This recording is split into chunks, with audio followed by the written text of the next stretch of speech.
Nneka took oath of secrecy, but later revealed her hubby's secret to the police, and he was arrested. But in the end it backfired. Please watch and learn. Nduka, a rich 35-year-old farmer in Isiake, loved his wife Nneka deeply. The villagers admired them, but one day, his friend Okoro sparked out in his mind.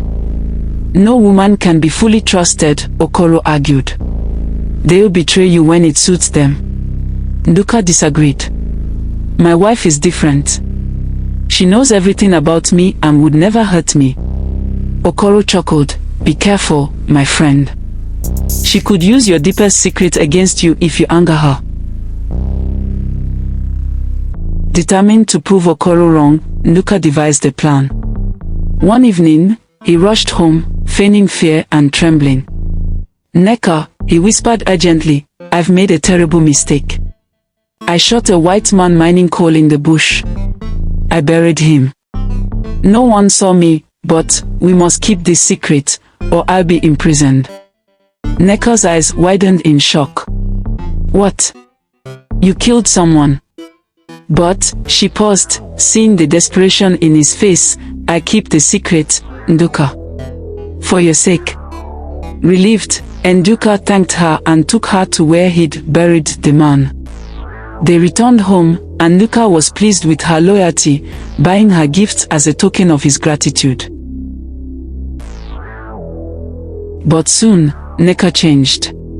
Nduka, I need more money. And you give it to me, she began demanding. He hesitated. Nneka, you know we must be careful with our spending. She smirked. Do you want me to keep our little secret or not? Nduka was stunned but complied.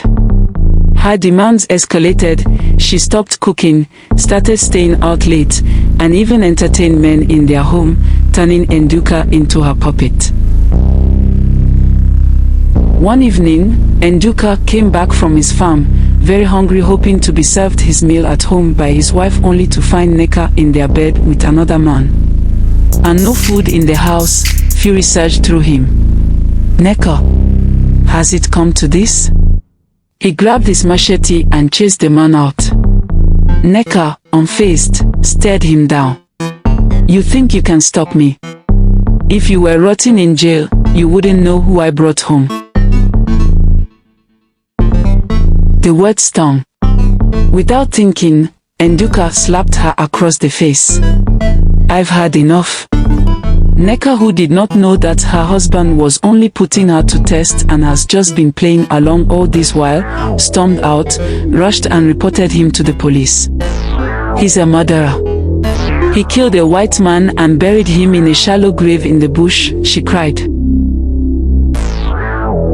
The next day, the police arrived, handcuffing Nduka and dragging him to the bush. The villagers, shocked, whispered among themselves. Could it be true?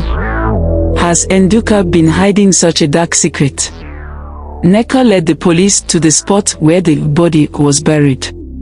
They dug furiously until finally, they exhumed a white plastic container.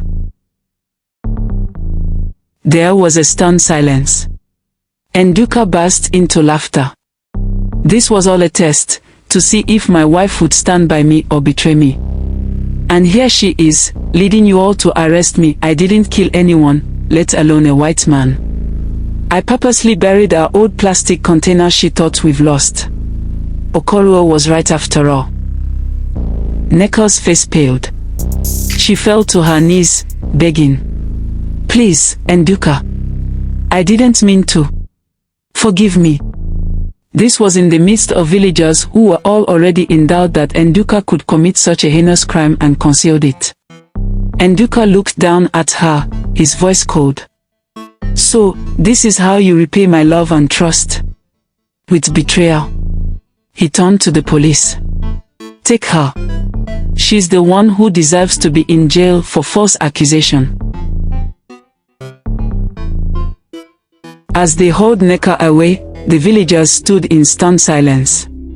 Nduka, though heartbroken, declared she failed the test. Our marriage is over. Moral lesson. Trust is fragile, and betrayal can destroy even the strongest bonds. True love requires loyalty and honesty, but deceit and manipulation lead to ruin. Hope you enjoyed watching that wonderful short video. Please subscribe.